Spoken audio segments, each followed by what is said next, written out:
You are thirsty right now, or you will be in a few hours, and it will not matter. You will walk to a tap, or open a bottle, or press a button on a machine, and the problem will disappear before it ever becomes a problem. You have never once in your life been genuinely afraid of dying from thirst. That fear, which was one of the most constant fears in all of human history, has been so completely engineered out of your existence that you have to actively imagine it to understand it. So imagine it. You can survive 3 weeks without food. You cannot survive 3 days without water, which means every ancient human, every single day of their entire life, was never more than 72 hours from death. Not from predators, not from war, from the simple, relentless, unstoppable fact that the human body leaks water constantly and must replace it or die, and the water that could save them could also kill them. This is the problem nobody thinks about when they imagine ancient survival, because water feels free and infinite to us. It was neither. It was the single most demanding logistical problem of being alive, and the ways humans solved it shaped where we lived, how we moved, and ultimately who we became. Start with the body, because the body is the reason this is so urgent. The human body is roughly 60% water, and it is losing that water at all times. You lose it when you breathe, you lose it when you sweat, you lose it through your skin without sweating at all, a process called insensible water loss that happens continuously, whether you notice it or not. In a hot climate, an active human can lose several liters of water a day just existing. And unlike food, where the body has significant reserves of fat and can ration them over weeks, the body has almost no water reserve to speak of. Lose 2% of your body water,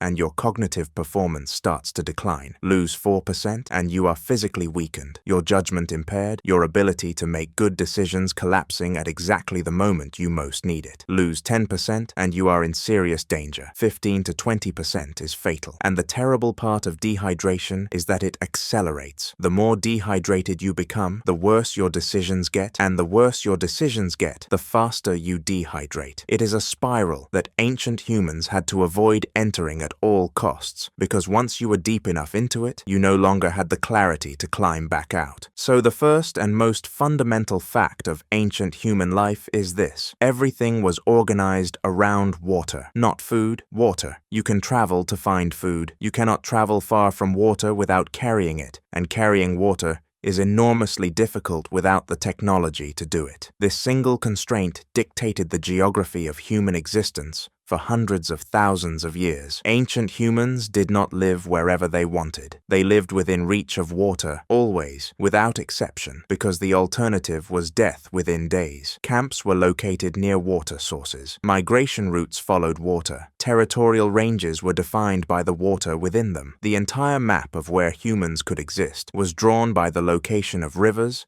lakes, springs, and seasonal water sources, and this created a specific and dangerous problem, because water sources are also exactly where the danger concentrates. Every animal needs water, which means the water source, the thing you cannot live without, is also the single most dangerous location in the entire landscape. Predators know that prey comes to water. They wait there, the riverbank, the lake edge, the spring. These were the ambush zones of the ancient world, the places where crocodiles lurked below the surface and big cats waited in the vegetation, because they understood the same thing every animal understood. Sooner or later, everything comes to drink. Ancient humans approaching water were at their most vulnerable. Bent down, hands occupied, attention focused on drinking, in the exact location where predators were most likely to be waiting. Getting water was not a casual act. It was a calculated risk, undertaken carefully, often in groups, with some individuals watching while others drank. The daily necessity of approaching the most dangerous place in the landscape was simply a part of being alive, repeated every day for a lifetime. And then there is the water itself, which brings us to the second killer, because not all water is safe to drink, and ancient humans could not see the thing that made it dangerous. Standing water, in particular, is a reservoir of of parasites, bacteria, and pathogens that can kill a human as efficiently as any predator, only slower and more miserably. Contaminated water causes diarrheal disease, and diarrheal disease is one of the great killers of human history, precisely because it attacks the body's water supply directly. A person with severe diarrhea from contaminated water loses fluids faster than they can replace them, which means the very act of trying to survive by drinking can accelerate death. If the water is bad, it is a cruel trap. You must drink to live. But the wrong water makes you sicker, which makes you more dehydrated, which makes you need to drink more of the very thing that is killing you. Ancient humans had no germ theory. They could not see bacteria. They did not understand why some water was safe and some water was deadly. And yet, remarkably, they developed practical knowledge that allowed them to navigate this invisible danger with real, if imperfect, success. They learned to prefer moving water over standing water because flowing water from a spring or a fast river is far less likely to harbor the concentrations of pathogens that develop in stagnant pools. They learned to prefer water that emerged from the ground, springs and seeps, because groundwater is naturally filtered through soil and rock and tends to be cleaner than surface water. They learned which locations produced reliable clean water and returned to them across generations. They observed animals, noting which water sources animals drank from and which they avoided, using the behavior of other species as a guide to safety. None of this was written down. None of it was understood in terms of the actual biology, but it worked,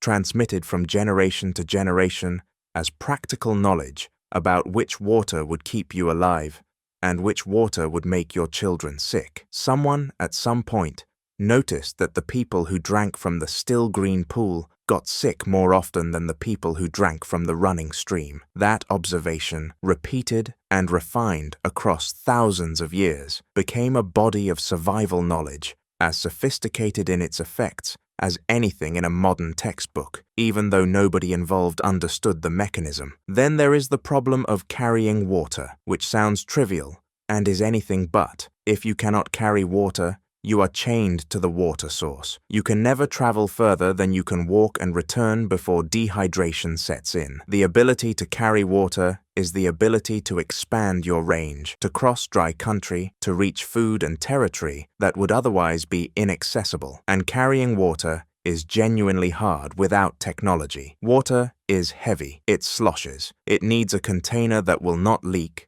will not break, and can be transported. The earliest solutions were built from what the landscape and the hunt provided. Animal stomachs and bladders, which are naturally watertight, were among the earliest water containers used across many ancient cultures. Ostrich eggshells, which are strong and hold a significant volume, were used as canteens in parts of Africa, sometimes engraved with markings, buried and cached at known locations, so that a traveler could cross dry country by moving from one buried water store to the next. Think about what that represents. Someone filled an eggshell with water, sealed it, buried it at a specific location, and remembered that location well enough to return to it during a journey across dry land. That is planning across time and space. That is the ability to solve a problem that does not exist yet, but will. The same cognitive leap that underlies every human achievement that followed. The invention of pottery, thousands of years later, transformed this problem completely. A fired clay vessel could hold water reliably, store it, and in some cases keep it cool through evaporation. But pottery is heavy and breakable, and for most of human history, humans managed water storage with the softer, lighter technologies of hide, gut, shell, and woven fiber sealed with plant resins. The water bag made from treated animal hide was, in its way, as important an invention as any tool or weapon, because it broke the chain that bound humans to the water's edge and allowed them to carry survival with them into places they could not otherwise have gone. There is a deeper layer to this, and it involves the human body's own adaptations, because humans, it turns out, are unusually good at managing water stress compared to many animals, and this is not an accident. The human kidney is remarkably efficient at concentrating urine, allowing the body to conserve water by excreting waste in as little fluid as possible. The human thirst mechanism is finely calibrated, triggering the drive to drink before dehydration becomes critical, though not always early enough in extreme conditions. And humans can tolerate a degree of dehydration during activity and then rehydrate rapidly afterward, a pattern that suited the ancient way of life, where water might only be available at the start and end of a long day of movement. These are the adaptations of a species that evolved in hot, often dry environments, where water was a constant concern and the ability to manage its scarcity was a matter of survival. Your body still carries these adaptations. You have simply never needed to use them the way your ancestors did every single day. And this connects to something that shaped human evolution in a way most people never consider: the relationship between water and heat. Humans are one of the sweatiest animals on Earth. We cool ourselves by evaporating water off our skin, which is an extraordinarily effective cooling system that allowed early humans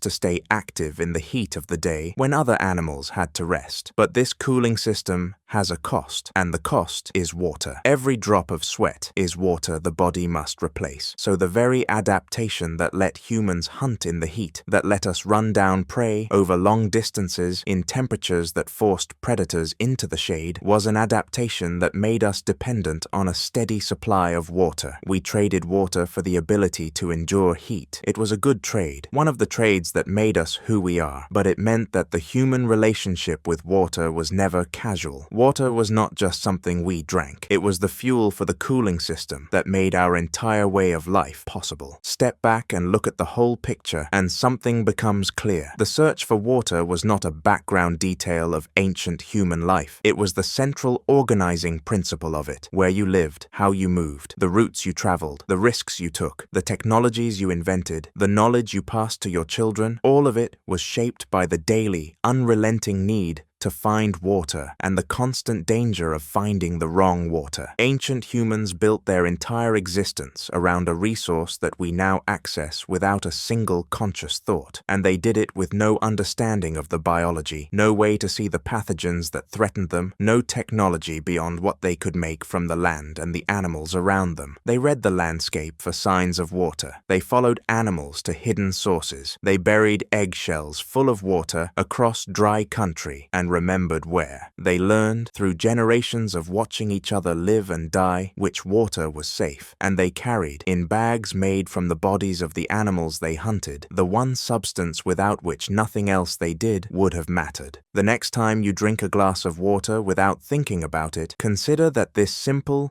thoughtless act was, for almost every human who ever lived, a daily negotiation with death. The tap in your kitchen is the end point of a survival struggle that lasted hundreds of thousands of years, solved so completely that you have forgotten it was ever a struggle at all. Your ancestors spent their entire lives never more than 3 days from dying of thirst, and they beat it every day for long enough to produce you. The water is safe now. The danger is gone. But the body that still gets thirsty, that still drives you to drink, that still conserves and sweats and craves in exactly the ways it did 100,000 years ago, remembers a world where water was the difference between living and not. It always was. We are simply the first humans lucky enough to forget it.